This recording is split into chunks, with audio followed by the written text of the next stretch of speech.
Ready to turn your setbacks into comebacks? In this episode, Summer Watson reveals how embracing challenges and your unique story can ignite your path to leadership success. If you're ready to break through obstacles and create impact, this conversation is for you. Welcome to Rise to Lead, the podcast where heart-driven leaders come together to inspire and innovate. They will share actionable tips and insights that help you lead your team more successfully, advance your career or business as a leader, achieve greater impact, and experience deeper fulfillment. I'm your host, Regina Huber, guiding you through deep conversations about leadership that's rooted in service, freedom, and the desire to leave a positive mark on the world. Are you ready to create real change in your leadership, your career, your life? Join me for a complimentary Lead and Thrive session, a 60-minute one-on-one strategy session where we will discuss your specific needs and map out the next steps to lead yourself and others powerfully. Spots are limited, so don't wait. Visit transformyourperformance.com/Lead Thrive session to book your Lead and Thrive session today. Let's work together to make it happen. Welcome to the Rise to Lead podcast. I'm thrilled for what I expect to be an awesome conversation with Summer Watson. Summer, welcome to Rise to Lead. Thank you. I'm so excited to be here with you. We have so much to talk about. Yeah, and I was so looking forward to this. I must say, I was very much looking forward to this. Oh, thank you. Yeah, absolutely. And we had a great conversation for your podcast. So I know that it's going to be really good.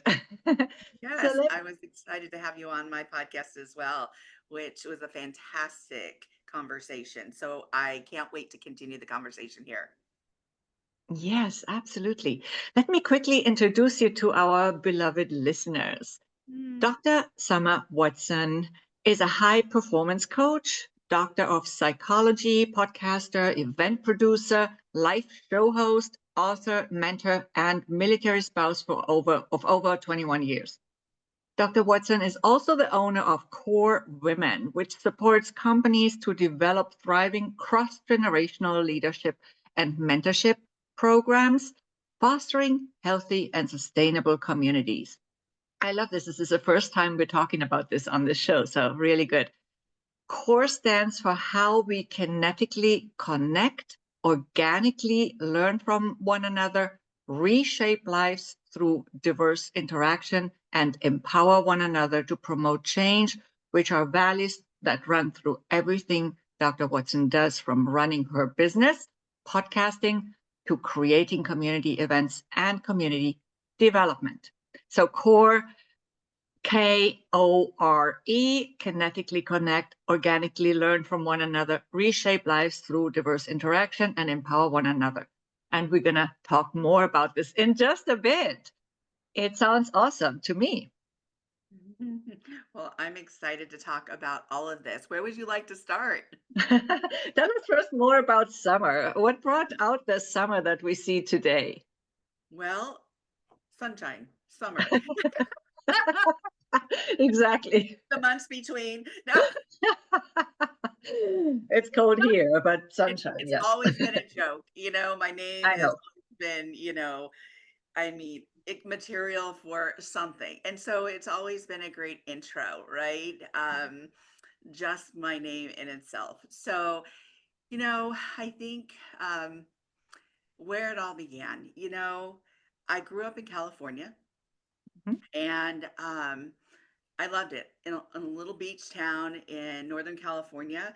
Beach girl, always going to the beach and having a great time. And yet, life has had its bumps. And so I came from a family that was separated.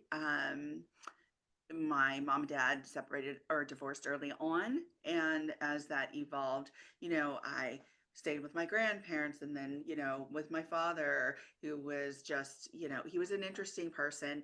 And then with my mother, from 10 to 18. And so, just kind of going with what, kind of what was part of my existence in relation to transition, constant Mhm. transition. So when I actually ended up with my mom from 10 to 18, I was just like, okay, this is great.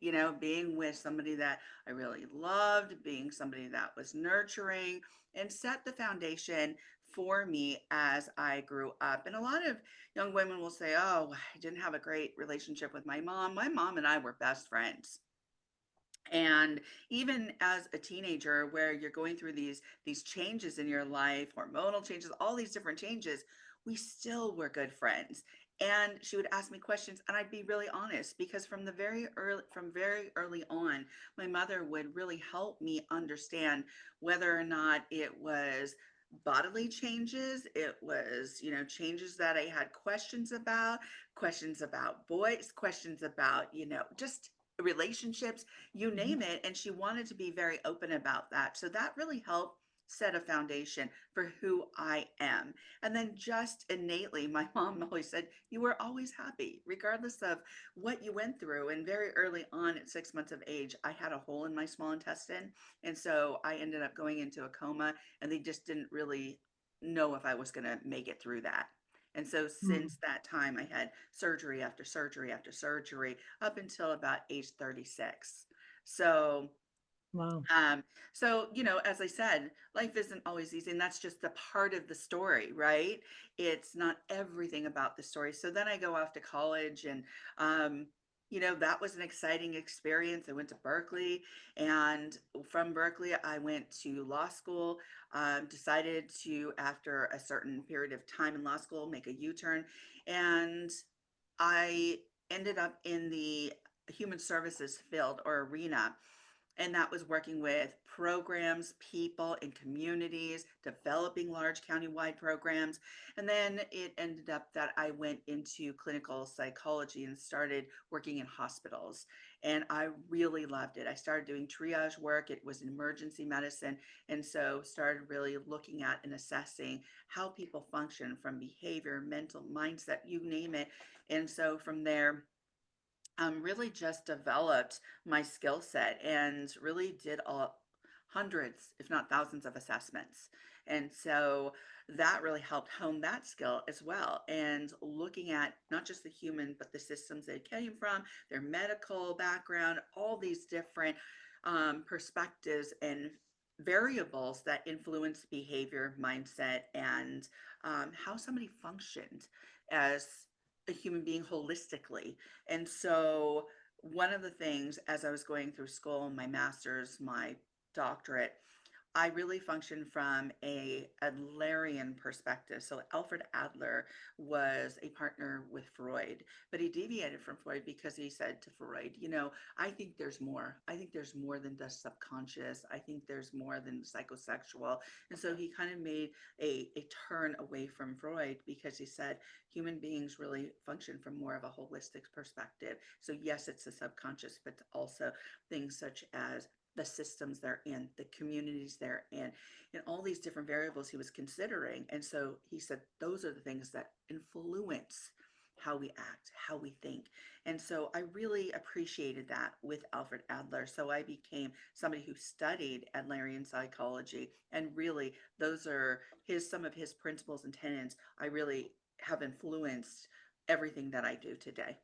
And so, not only that, but paired with the clinical aspect of what I do and the programmatic stuff that I've done in community, that all came together to develop Core Women.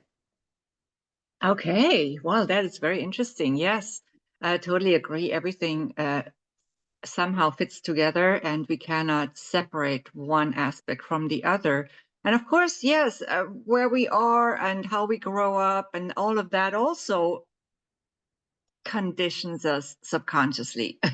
So it's all connected. Everything is connected. I studied several different holistic healing modalities in the past, and it interests me very much because I'm fascinated by how it actually fits all together and what's behind it, right? So right now I'm thinking actually more about, okay, how does all of this actually come about at this time of my life? But yes, the holistic modalities go into that interconnectedness. They don't really actually diagnose because we could misdiagnose. They really go more into, okay, how does it all fit together and what is the priority to be addressed first, especially when I think of, for example, body talk, right? So it's very interesting to always learn about these different ways of addressing um, life. Let's just call it life, right? Because Mhm. again, life is a conglomerate of so many things. So let's talk more about core then, Summer. Let's maybe first look at the two at the two first pieces of the framework, the K and the O. So kinetically connect and organically learn from each other. Are these two closely connected? Tell us what's behind it. Okay, I will. But I want to go back to something that you mentioned, two Please things. do. Two things. So you mentioned the word conditioning, right? And things that we're conditioned by. The other thing you had mentioned was these variables of humanistic psychology and what influences us, right? Mhm, And so when we look at conditioning, yes, we grow up being conditioned by family, friends, clergy, um, those that teach us, right? mhm, And yet, as we develop, a lot of times we develop in a way that we hold on to that conditioning. mhm, And yet, there are also opportunities such as self reflection, such as journaling, such as different things, and taking the time to have what I like to call a glance back and looking at not just how far you come, but the evolution of your life to understand what principles or what tenets you actually function from. Are you holding on to that conditioning or just for the purpose of holding on to it, or do you truly align with those beliefs, those values and beliefs?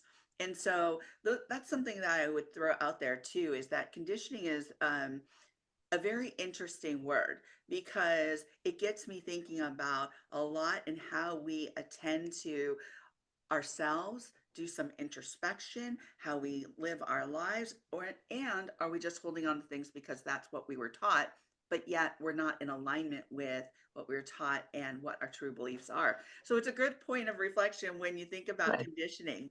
So Yes. and then go Mhm. ahead, please. No, I just want to add quickly, yes, and journaling and introspection, self-observation, and just reflection, right? All of that leads to greater self-awareness.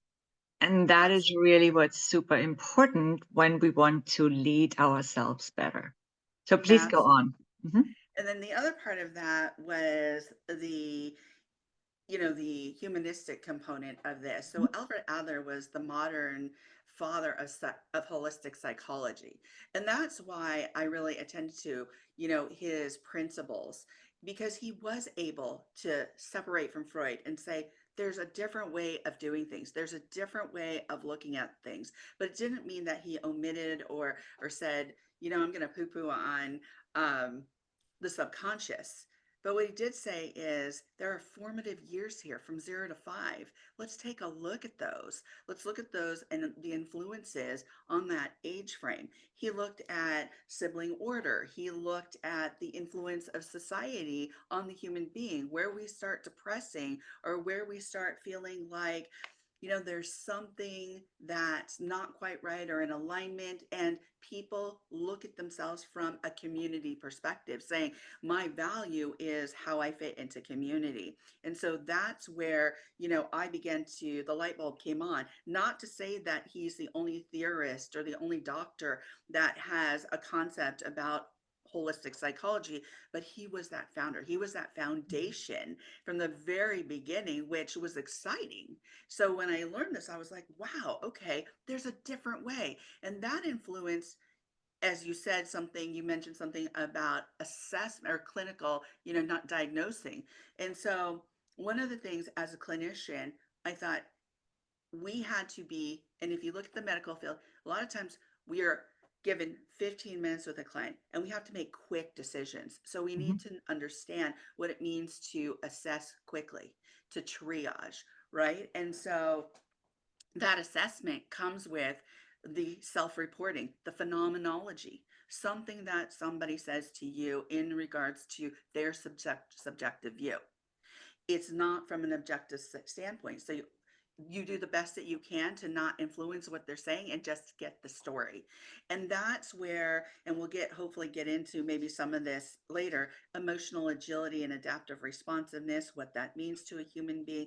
But in the meantime, when we look at the whole person, sometimes as a clinician you need to make quick decisions about how that person's reporting, what they're experiencing, their feelings, their behaviors, the influences, the societal influences, the systemic influences, their conditioning, all of those things. So as you said, there are different theories that you can look at when you're looking at humanistic or holistic psychology. Now getting to the next question, core and the K Yeah, and O. core. So kinetically connect. And I was thinking,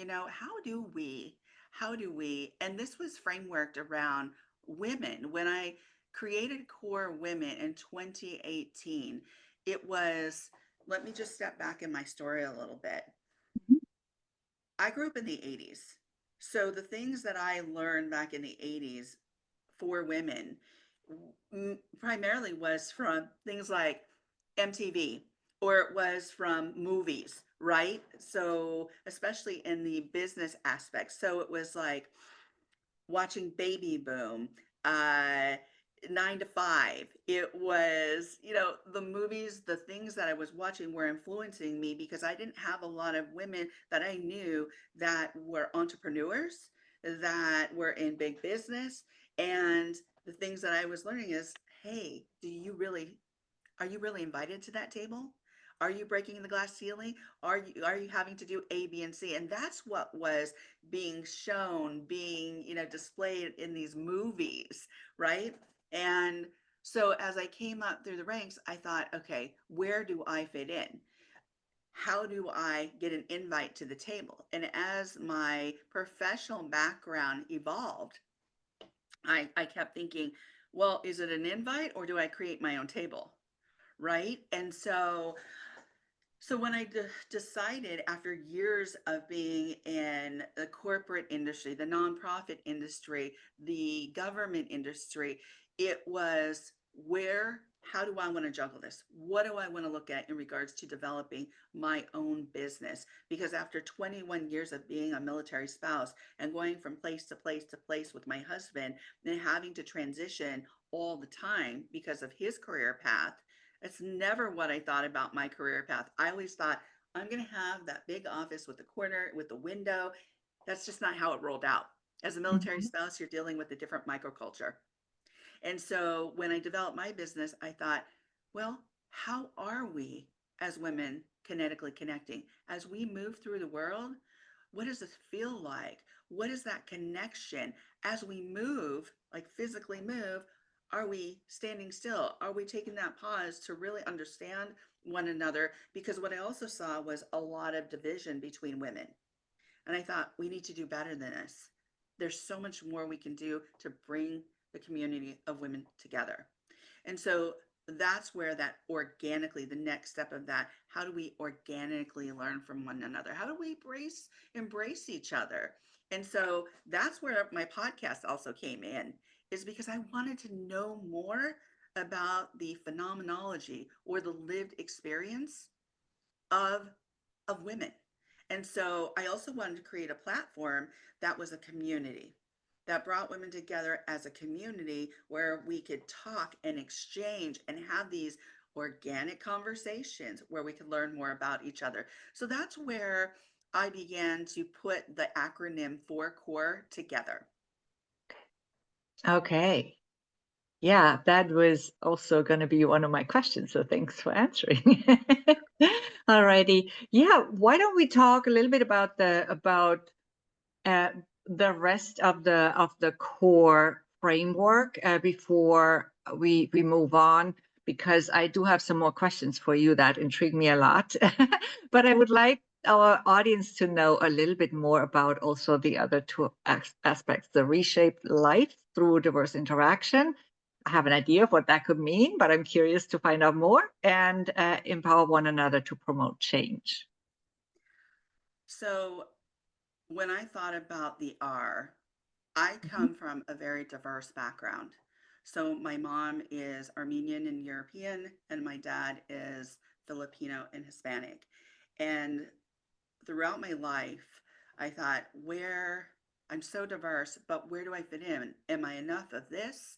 Am I enough of that? Do I have a group? Do I have, and what I learned was there was a lot of pushback in regards to, no, you're not enough, or you don't belong here, or even in areas of my family, I was different. I wanted to, I was the first person to get a degree, go off to college.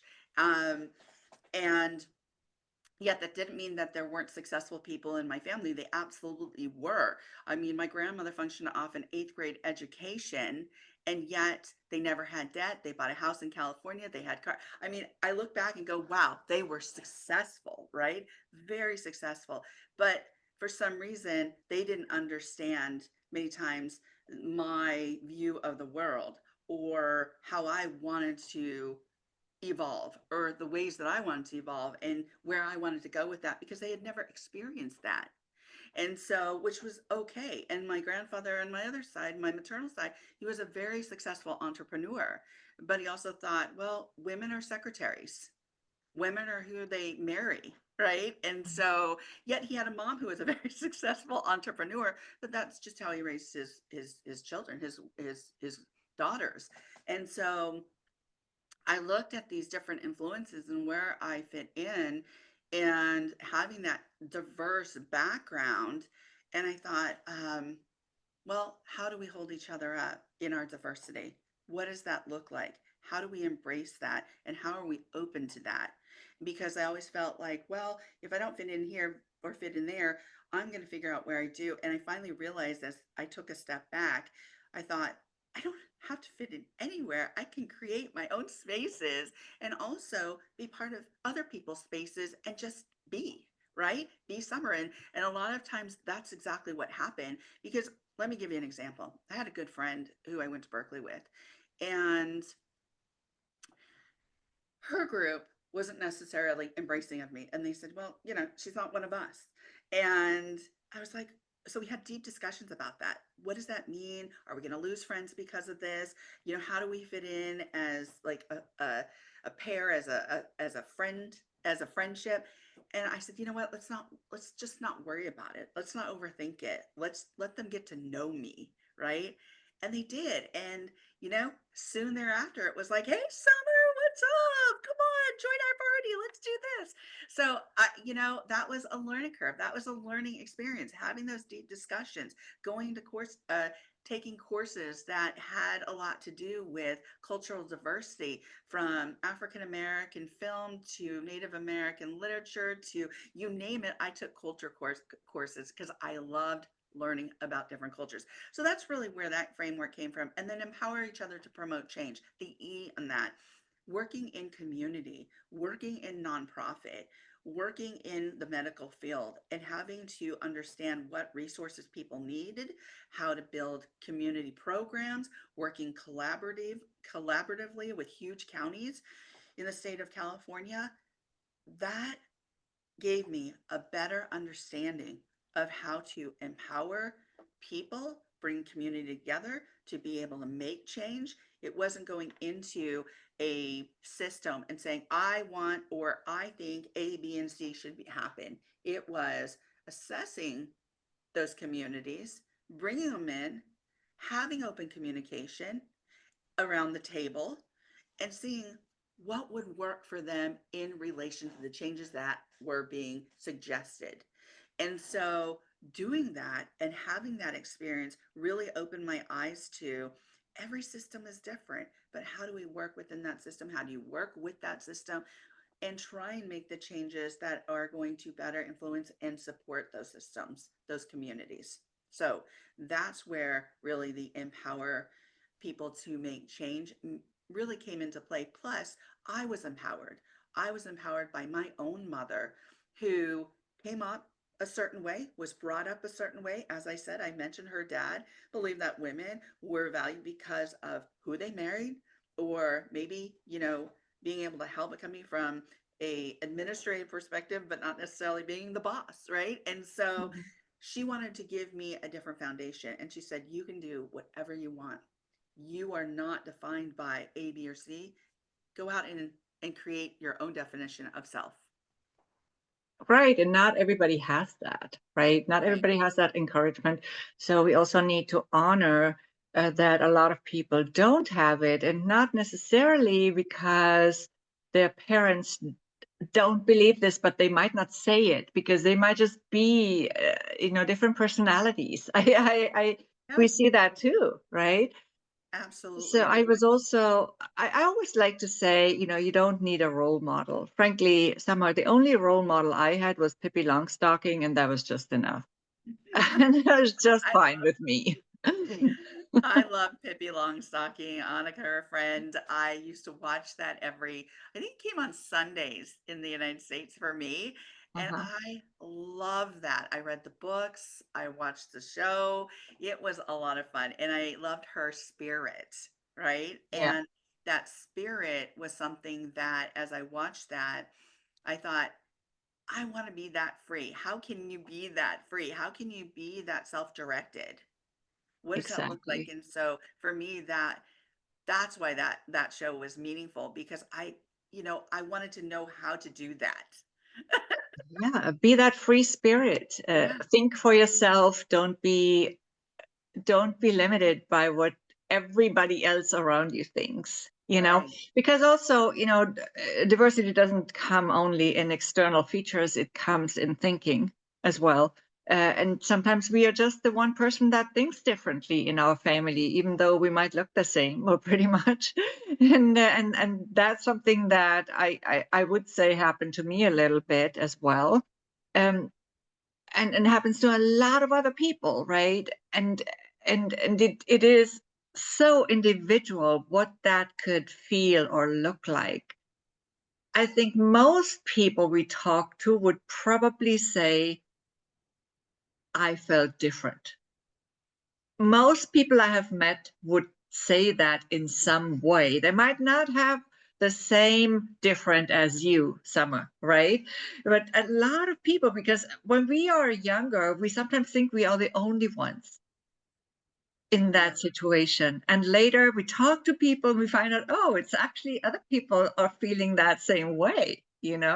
And isn't that yeah, also good to know and to have that exchange? So you had great conversations, and maybe not everybody is as lucky to have that type of friends with who they can have that conversation. So just know that, yeah, it happens to a lot of people. Don't feel weird about it. I actually wrote, what was that? Many years ago, I wrote an article about feeling weird.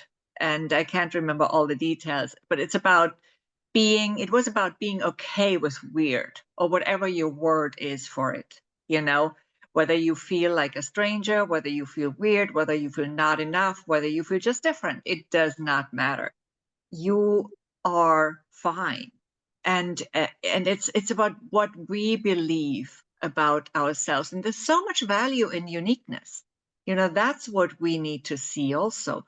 So what's that value in our uniqueness? Because there's a reason why we're all different. So what's that value? I think that is a very important thought process.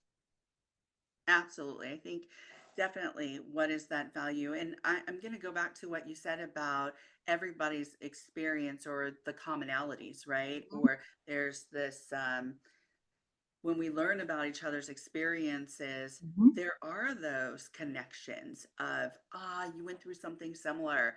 I understand that, and we feel connected. And that's why people share their stories, because it does connect, right, with our Mhm. emotions. When we see Hallmark commercials, or when we see, certain stories during the Super Bowl, that they have commercials like a beer commercial, or they don't just talk about beer, they hit into something that's really, really important, your emotions. Mhm. the experience. And the reason they do that is because they're connecting with you. That emotion, that story is a connection. It gets you thinking, it gets you pondering about your own existence, your own experiences, right? And so when we say that we're different, yes, we are different. We all have a Mhm. story. We all come from different backgrounds. And that's just normal. I mean, our skin sloughs, we change. It's just, there's Mhm. so much change that we all experience. Let me give an example where this is exemplified in regards to being different. So yes, I have a different story. Yes, I felt different. Yes, I thought, not am I the only one? But during those formative years when your parents drop you off and say, "Wait, we can't raise you right now. We're going to go and we're going to have our time and we're going to go and, try and do some of our own self-development." Did I understand that at 4, at 5? I didn't understand that. Mm. When I was sitting around with my cousins and knowing that, you know, I was felt different, and I would say to my grandfather, "I want to go to school," and he would say, "It just wait, you'll have your time." And my grandmother would come around, and all the cousins would, and she'd hit me in the head, and I'd be the only one to be hit in the head. And I'm like, why did that happen? Right? Like, Yeah. what? And it made me think, and those were the kinds of things that were happening. And I thought, well, why does she feel this way about me, or what's happening? So that existence or that influence or that experience Mhm. influenced me to think about that, about my experiences, about others' experiences. Were they different? Did that happen to other people? Of course, something similar may have happened to another people, but that was my experience. And Yes. that's where, from phenomenology, you really begin to not influence your objective position onto others, but really look at that subjective lived experience from Mhm. their perspective. How do you not influence another story, right? But understand their story to better dissect it and understand it and look at it and go, ask the questions for clarification and reflective listening. And so, yes, we may have similar situations or been through similar things, but everybody's story is different and unique and Yeah. special. And so I think as I was coming through the ranks of psychology and human services and sitting down with people, it was something that was learned. It was hard. It was work to understand that your own story can influence somebody else's. How do you sit there and how do you listen in a reflective way? We're asking questions to really call out what's happening in regards to what's influencing their mind, their behavior, how they think about the world. Right. And so Mhm. I think, over time I became a student of phenomenology. So I actually did um, my research using Edmund Husserl's framework of phenomenology. He was the one who created phenomenology. And so when I took that, he didn't really have a method for research, but he had a theory about the practice, right? And Mhm. so I took the theory and developed a method for my research. So when we talk about people's functioning, when we talk about phenomenology, when we talk about influence and conditioning and people's stories, there is a process to all of that, and really understanding how people function in the world and what influences them. Right. So now, as we're talking about all of this, right, especially also the concepts of your framework, the core framework, Yeah. how can leaders drive these concepts? And we also, I did want to talk about specifically also cross generational mentorship in the context of leadership, whether that's in a community or in an organization, doesn't really matter, right? But how can leaders inspire people to organically learn from each other, for example? It's just one example, but there you Oh, probably have many. yeah, I love it. So, part of that organically learning from each other really is a setup of teaching community that you can have differing opinions, but you can also sit at the same table and be open to hearing what somebody's saying. And a lot of times that happens through stories. That happens through being an active listener, by asking questions openly and feeling as if, okay, I don't have to accept everything, but I can be an open listener. I can embrace this person's story for what it is, right? It doesn't mean that you believe in everything or you've experienced everything that that person's experienced, but how are you asking questions and clarifying what it means in regards to that person or the other? So I think that when we start opening up to that organic learning, just like we're doing here, we have this organic conversation where I'm learning more about Regina and she's learning about me and my framework and my background and my lived experiences. This is the organic part of it. Right. Yes, curiosity is definitely a very important leadership trait, It certainly is. in my view. Right. Yes. Yeah. So that's, Asking more yeah. questions, asking more open-ended questions, asking questions that really express interest and care for the person, bringing in that human element more into the workplace where we want to know more about people. We don't want to be noisy. That's not what I mean, of course, but we want to ask questions about their aspirations, their passions, their, who they are potentially, if that's okay in that work environment. And we can do this in a meaningful way. Yeah. So I think one of the examples of this, Regina, would be, Mhm, so if a company goes into a community and mhm. they want to do some gentrification in that community and they just go in and they say, we're going to make these changes, we're going to clear out this. Does that necessarily align with that community? No, and they might have a lot of resistance, a lot of pushback because of it. And so a lot of times it's inviting the community to the table. So I ran a big um, county-wide program, and there were multiple cities that were involved in this program. Now, my mentor was a woman and she was a social worker and she knew about systems, but she also said, Summer, I want you to come and follow me and learn about these different systems, these different cities, because a system can be, you have, let's say you have a county full of schools, right? And you have a program and you want to go into those schools and you want them to embrace that program. You're not just going to say, hey, take this program, use this program, and it's going to change. It's going to change A, B, or C. A lot of times they'll be like, why are you telling me to use a new program and not even explaining how, or maybe explaining how to use it, but how do you know it's going to influence or change our system here at this particular school? Mhm. Right. You haven't even listened to our perspective, what's happening, what's going on. That's where the assessment component comes in, right? So when we went out into these communities, or when you go to a place where a community where you want to make change, you sit down and you invite the community and you start to listen. Yeah. And so that is also part of that, as you mentioned, that curiosity. It's not just so much curiosity, it's about learning about and being open to and respectful towards that community to understand their experiences.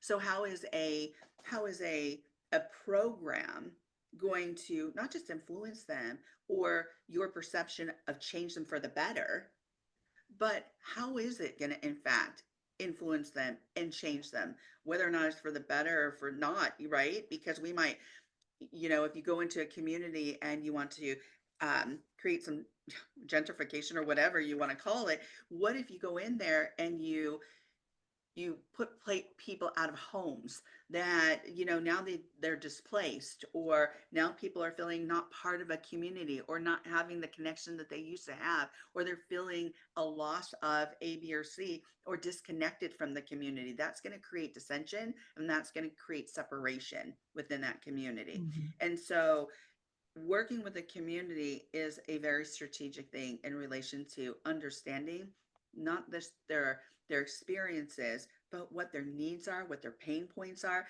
and what how you can help support them through transition. So that's what I do as core mentorship solutions when we're working with companies that really want to make some changes. It's really going into the systems and first doing an evaluation, doing assessment as to how they're currently functioning, what their pain points are, and what their vision for success is. What does that look like? Yeah. And it's also it's not just about needs, sometimes it's also about desires. Would you agree? Absolutely. Yeah, Yeah, absolutely. because we You talk can so much about needs all the time, but do we also honor other people's desires and their personal objectives, right? absolutely. And that can be for an individual or for a company, Hmm. right? But I think it's important to start with an assessment, an evaluation based on what their thoughts are regarding the functioning and the system that's already in place. Because you've got to have a foundation for where you begin before you ever start making changes. That's something that I talk about when I talk about emotional agility. Yes. It, one of the parts of emotional agility really involves like understanding and managing your own emotions while also empathizing with others, right? And so, but you first have to have some kind of knowledge about self, your own emotions, being Mhm. able to identify what those emotions are, because many times as we grew up, we would hear, don't worry about it, it's going to be okay, it's all fine, right? Just let's just move on. And what we forgot there is, wait, how are you feeling? Have you even identified your own emotion? Can you name your emotion? Do you know what that is? Like, and so through, even as a counselor, when I start my groups or start my individual counseling, I'd have a sheet, right? And the sheet had all kinds of faces. It's like our emojis today on our phone, Mhm. right? And I'd ask, how would you identify how you're feeling today? Just pick out one of these faces, right? To really help people start identifying their own emotion, to be emotionally agile and to understand your emotions is to be able to recognize them. And once you are able to recognize them, name those emotions, you're able to not move through them, but work with them. Well, And a lot of us, yeah. Yeah, I just going to say a lot of us in many different ways, by the way, not just by, you know, by force necessarily, but a lot of us in many different ways, also by modeling, for example, learned very early on in life that it was not okay to express emotions yeah, absolutely. or to One of the, even recognize that we have them. that's what I said. When you go back, it's going to be okay. Don't worry about it. Yeah. It's a lack of recognition. And Hmm. then what happens is we then start pushing our emotions aside and not even being able to recognize them, name them, talk about them. So to be more emotionally agile, to make the decisions that you want to make without being necessarily over overwhelmed, is to really recognize your own emotions. And a lot of people would say, oh, those are soft skills. But guess what? Those are some of the most important skills that you can actually embrace, because until you get there, you may have a lot more dysfunction because you're being clouded by emotions that you can't even recognize or you're pushing aside, but yet they're still going to crop up in everything that you do. They're going to seep through in your daily life, in your work, how you're helping your clients, how you're helping your consumers, and it also seeps into your own messaging. So, Right. And it's something that everybody needs. Like a absolutely. technical skill is very specific to a job or to a business, but soft skills everybody needs. We all need that what you call adaptive responsiveness as well, right? Right. And this Absolutely. agility, and it we need it every single day in all our interactions. So it's downplayed in a way that makes no sense to you and me, you know? Oh, I think it does. Well, yes, The I agree with you. downplaying makes no sense. I agree with you. But I will say this, as Uh-huh. I was growing up, even though I had this mom who was great, it's not to say that that relationship didn't come with issues. I was still a teenager. I was Sure. still, I was still going through my things, and I was still what in psychology, they term as individuation, right? So we start Mhm. individuating from our parents, from our caregivers. We're trying to establish our own set of values and ideas and beliefs, right? And so that was happening. So sometimes there was that push pull, kind of situation, even as I was growing up. And sometimes, even in our own careers, there's that individuation. You want to individuate from your boss because maybe you feel a certain way because of your own values and beliefs. But again, I go back to that feeling, right? To that understanding of feeling. One of the books that I want to tell you about is by Dr. Susan David. It's called Emotional Agility. Get Mhm. unstuck, embrace change, and thrive in work and life. And so this was a great book in regards to really better understanding or getting those aha moments about emotional agility and adaptive responsiveness, right? And again, like I said, one of you could say that your emotions are one of those not soft skills, but one of the strategic skills, one of the best skills that you could have, because everybody experiences emotions. One of the things I want to go back to, and one of my light bulbs, I used to love this song called, and I still love it. It's called "Boys Don't Cry" by The Cure, and Mhm. I love that song. And I like The Cure too. I love The Cure. So I grew up with that. Right? I Yeah. love The Cure, and one of my favorite songs is that, and I used to be kinda tough. My dad was tough on us. He was like, "Hey, get up. I don't care if you're hurt. You just work, you just push through it." And so, when I was listening to that song as a young adult going to college, I was like, "You don't cry. You just make it through it. You just go." Even it says boys don't cry. Mm, Well, neither do girls, right? We just power through this. And as I began to learn about it, it was kind of a play on words. When I listened to the song later on, it's we do cry. We do mhm. experience sadness. We do experience loss. We do experience feelings of discomfort or feelings of confusion. And I think that's what he was more speaking to, is that Yeah, we didn't, we do. We all absolutely. experience that, right? And so, but Mhm. yet I use it kind of as a framework or a motto to get through things, because I needed to have that tough experience, or that tough exterior, because I knew that I didn't have the same resources or support that maybe my other friends did, right? And so it's like you just get up. If you fail or if you have a misstep, you just keep going, right? Yeah, And so it was kind of like that song that was like, yeah, I can do this. Yeah, you don't have to cry, right? It was like this badge of honor. But I finally then realized, like, you know what? It's okay. It's it's okay. okay It's to feel okay your to cry. feelings. Actually, it's very, very not just healing, but it's very transformational. Yes, absolutely. And that was as I started, kind of better understanding myself and not just surviving, but learning that I wanted to thrive. That was like the aha. Mm. Now it's time to do a little self reflection. Now it's time to learn and really listen to yourself. And I think that's why I gravitated towards human services with a specialty in community counseling as my master's, because I wanted to learn more about, why am I doing the things that I'm doing? How am I functioning? Why do I feel the way I feel? Right. And it was a lot of self work. It was 13 months of self work as I went through that master's program. And don't we always do that? Uh, I mean, in every single piece of work, right? yeah. Especially as people who love to be self-aware, we really take almost every situation to to become more self-aware, right? So we've had a really deep conversation here. Thank you so much, Summer. Where can people find you and your podcast?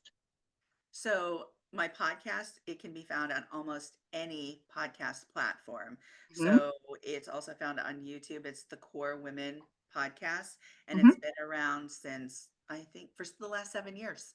It's now Wow. 7 years. So yeah, it's been an exciting journey with the podcast, and every story is like a masterclass. Seriously, it's every woman on there has a unique experience, and I just treasure every single person who has allowed me to have a conversation with them and join in their story and be part of that story because they were on the podcast, and also embrace them into the core women community.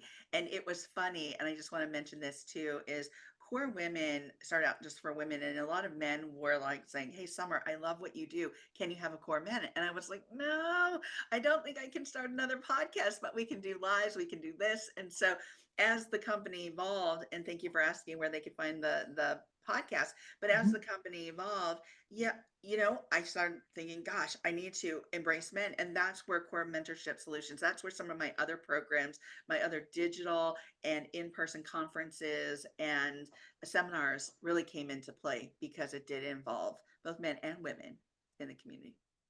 Yes. Yeah, that's beautiful. Thank you. And I love how you said every episode is a masterclass and how Yeah. you like to have those conversations because I am sharing that experience for sure with And thank you. you You know, so much. I share that experience. It's a beautiful experience to have these conversations and to make them available to our listeners. Yes. Any last words of wisdom that you'd like to share before we close? Thank you.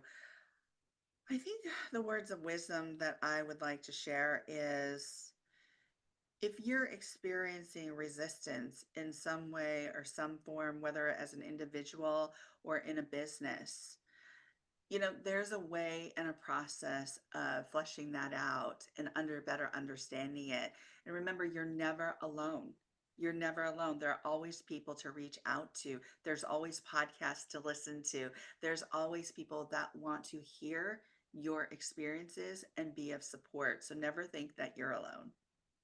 Absolutely. I was just on such another one of those amazing podcasts that is that was called The Second Chance, I think. Well, there are Okay. several that I just recorded that had sort of similar names. So I'd have to look it up exactly again. But, we all have second and third and fourth and fifth chances. And we can be inspired by people who have made experiences that haven't always necessarily been easy, but they have come out on the other side and they're now sharing their transformation. Now, what a perfect way to wrap up today's episode. Summer, thanks for listening to everyone. Stay tuned for more. And until next time, maybe try out what Summer shared with us here today, or some of it. Thank you.